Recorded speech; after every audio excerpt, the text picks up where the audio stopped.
So Aquarius, your week beginning the 25th of August, sees the Sun, newly arrived in Virgo, conflicted by both your ruling planets. Saturn in Aries, Uranus in Gemini, but also Pluto in your sign. It's not in a great angle with the Sun either. What does this mean? Well, the 8th house can be where we're most invested. That can be spiritually, psychologically, romantically, intimately, or financially. But I feel that the energy of those other players is asking you to stay very much in touch with your individual purpose, particularly with Pluto, how you think, but also expressing yourself in a very unique way with Uranus now in your 5th house through to the end of the first week of November.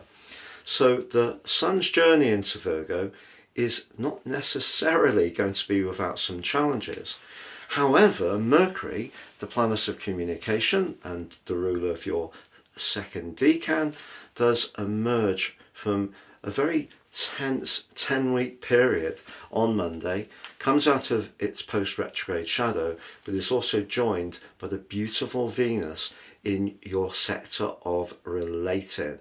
So as much as the Sun's asking you to dive deep to really evaluate the purpose and the motives of all sorts of connections, what Venus and Mercury can do is actually help you to get the communication going. Because at the end of the day, if that's flowing, it helps us to relax, and then we make better decisions and we can assess things in a less challenging way. Ironically, however, Venus does go face to face with Pluto at the heart of this week. But that could be that you're about to encounter someone who could have a radical impact upon you. It doesn't have to be a romantic relationship. It could be someone who you perceive as being very magnetic, very influential, and you could feel a little bit enthralled to them. But keep in touch with your value, your self-worth. But what Venus and Mercury are telling you this week is that if you can seek to connect rather than cut off, because the 8th house can be where we go all in, but it can be where we come all out. Delay coming all out on a situation which has been a little bit turbulent.